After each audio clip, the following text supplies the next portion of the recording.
मुख्य बात यह है कि कथा को पूरे मनोयोग से और ध्यान से सुनना है।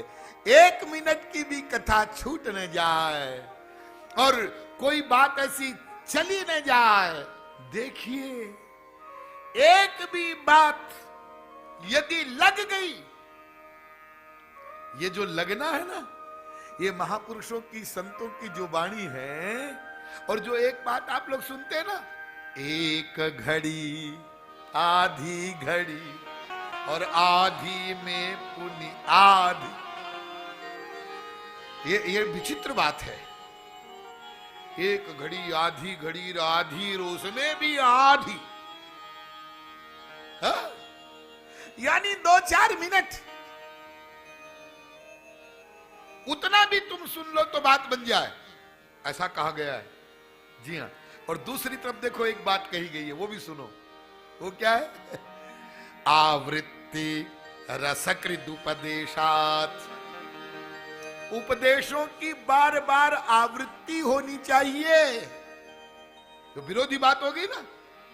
आप में से कोई व्यक्ति कह सकता है कि जब एक घड़ी आधी में पुनि आधी और तुलसी संगत साधु की हरे कोटि अपराध, तो क्या हमने इतना भी सत्संग नहीं किया, संतों का संग नहीं किया? किया है, फिर क्या बात है? ये दोनों विरोधी बात क्यों कही गई? बार बार सुनो, ये भी कहा गया और ये भी कहा कि थोड़ा सा भी जो सत्संग है उससे भी बात बन सकती है। इन दोनों का क्या तात्पर्य है? इसका तात्पर्य यह है कि सही बात यह है कि बार बार ही सत्संग करना चाहिए। उपदेशों की बार बार आवृत्ति होनी चाहिए, लेकिन जब बार बार आवृत्ति होगी और बार बार जब आप कथा श्रवण करेंगे, तो जब हम किसी संत के मुख से कथा श्रवण या प्रवचन का श्रवण करते हैं, तो जो वो कहते हैं ना, तो उसकी, उनकी बात का प्रभाव हमारे अंतःकरण पर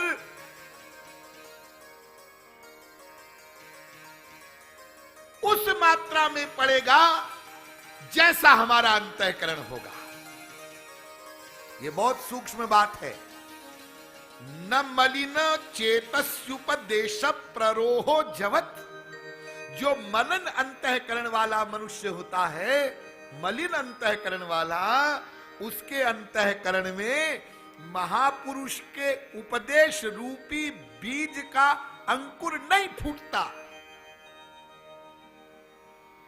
लेकिन हमारा अंतःकरण किस समय कैसा होगा क्या पता?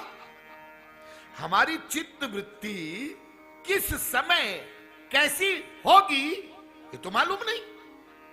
तो जब बार बार सत्संग करेंगे तो हो सकता है किसी दिन, किसी समय, किसी कारण से हमारे अंतःकरण की स्थिति बहुत बढ़िया हो, वैराग्य युक्त हो, और उसी समय महापुरुष का कोई उपदेश आपके हृदय में प्रवेश करे और वो लग जाए, और लग जाए तो एक वाक्य में भी बात बन जाए। हाँ, एक वाक्य में भी बात बन जाए। तो ये इसलिए कहा एक घड़ी आधी घड़ी, लेकिन वो कब लगेगी ये पता नहीं, इसलिए बार बार सुनो। अरे एक ही बात तो कही थी मीरा की माता जी ने। मीरा जी ने पूछा, बारात को देखा, दूल्हे को देखा और पूछा, मां मेरा दूल्हा कौन है? और कह दिया मीरा जी को, श्याम सुंदर श्री कृष्ण तुम्हारे दूल्हा हैं। हाँ? मारवाड़ी में कहते हैं बींद। आजकल के लोग तो कम जानते होंगे, लेकिन राजस्थान आप जाएंगे तो वहां दूल्हे को कहते हैं बींद। हाँ? बस उसी बात को मीरा जी ने बांध लिया, और मेरे तो गिरिधर गोपाल दूसरो न कोई। हाँ?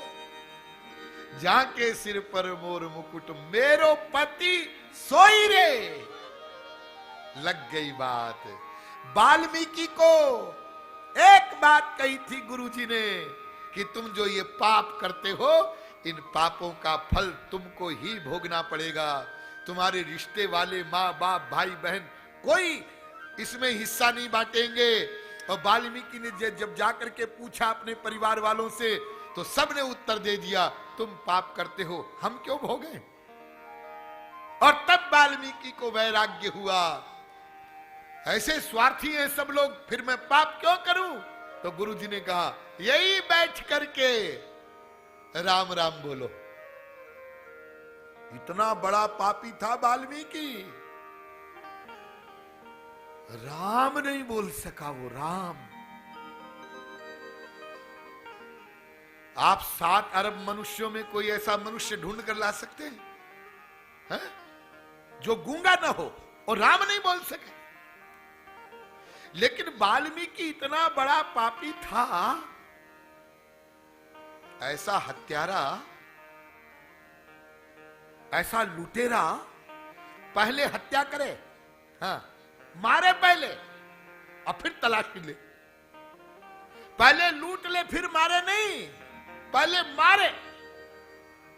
एक ब्राह्मण को मारा, हाँ, उसकी जनेऊ को लिया यज्ञोपवीत, हाँ, और जनेऊ को कुएं में डाल दिया।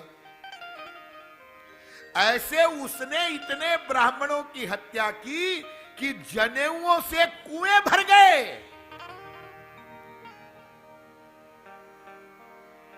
इसलिए वो इतने पाप कि उसके मुख से राम नहीं बुलवा रहे थे। तो गुरुजी ने कहा, कोई बात नहीं है बेटा, तू मरा बोल। मरा तो बोल सकता है। अब किसी को मारता था तो बोलता था मरा, मरा बोलने में उसको कोई परेशानी नहीं। बोले, हाँ गुरुजी मरा तो बोल सकता हूं। तो जब तक हम लौट कर ना आवे, यही बैठा बैठा मरा मरा मरा मरा राम निकलेगा, बोल मरा मरा। और आप जानते हैं, उल्टा नाम जपा जग जाना, और वाल्मीकि भय ब्रह्म समाना। एक बात गुरु जी की लग गई, क्योंकि उस समय अंतःकरण वैराग्य से युक्त था, इसलिए लग गई।